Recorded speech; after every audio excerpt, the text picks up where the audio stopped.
prácticamente os millores dianteiros do Deportivo. Iso sí, antes do encontro non había moita confianza, sabes como que aspecto presentaba Riazor, moi poucos afeccionados, día desapacible, pero iso sí, os fieles aí estaban, animando, e o Deportivo, que comezaba o partido, xa decimos, con ese esquema novo, xa estreado na Copa en Pamplona, cos centrais Lopo, Coloto e Aitami, xogaba Rindaroi como lateral esquerdo, Manuel Pablo na dereita, por diante Saúl, o que colocaba todos os balóns parados, Juan Rodríguez, Rubén Pérez e arriba estaban Adrián e Riqui.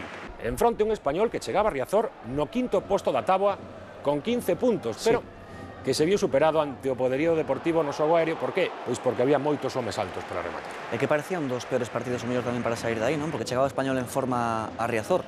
Sí, pero o Deportivo a verdade é que case non pasou apuros atrás, cos tres centrais defendeu ben o equipo coruñés, e arriba, pois, a verdade é que creou moitísimo perigo sempre, como decimos, a balón parado, porque Lopo, Coloto e Aitami son homes que saben rematar. Se lle deu moitísimos puntos o ano pasado, claro, non, a estrategia. Moitísimos. E sempre con ese home, Saúl, metendo eses balóns aí, case sempre con perigo, aparecían as segundas xogadas, aí con Coloto, espectacular o seu partido tamén en ataque, autor dunha asistencia e dun gol, aí Dúxer impediu o seu remate, outra de Saúl, botando o córner, toca Diego Coloto, o balón que pasa entre varios xogadores e aparece Adrián, outra das boas novas deste partido, para marcar por fin un gol. Tú casi que non o creía, non? Cando rematou aí entrou.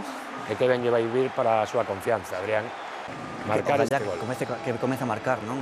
Este xogador, porque tamén está sendo criticado na Coruña. Eu creo que é moi novo. E tivo detalles moi vosos, claro. Deixou moi bons detalles. Aquí definiu moi ben, era o minuto 28, conseguía o Deportivo adiantarse no marcador, sabiron os protagonistas, tocaba Coloto, por aí estaba Lopo, tamén Aitami, chovía en Riazor, Lotina metido no banco, observando sempre as mesmas xogadas.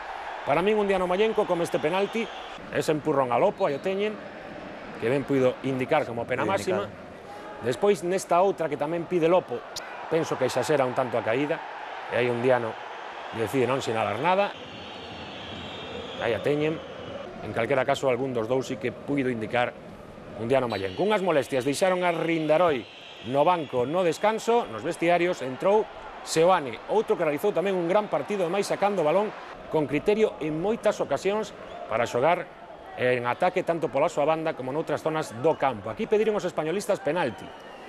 Non se acaba de apreciar aí esa posible man. Non é doado miralo ben. O que pasa é que os árbitros están tan delicados coas mans este ano que en cambio tampouco con outras cousas, verdade? Co que estamos visto nesta xornada anterior. Efectivamente. Vieron aí ese disparo de Seoane, non chegou Adrián para o remate. Xa decimos, bo partido de Seoane. Que lembren que lateral dereito está a xogar de lateral esquerdo ante os problemas, pese a chegada de Morel e de Rindaroi, que ten o Deportivo nesa posición. Saben que o español apenas creaba perigo, moi serios atrás Coloto, impoñéndose sempre, incluso pois con broncas cos dianteiros. Había tensión, sí, había tensión, xogábase moitísimo o Deportivo. Esta é unha gran xogada de Adrián, aquí mereceu o gol Adrián.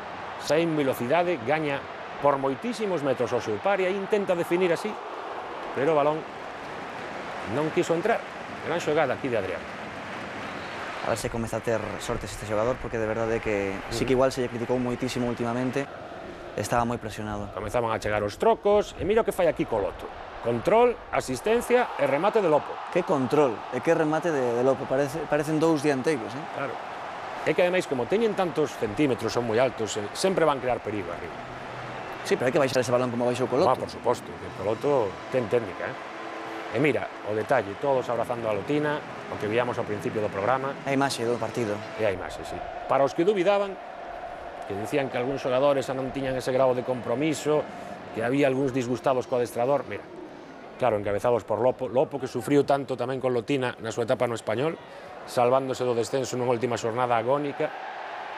E despois desta falta forzada por Adrián, ia chegar ao terceiro, o autor, Coloto. Mira que ben mete o pé. Sensacional.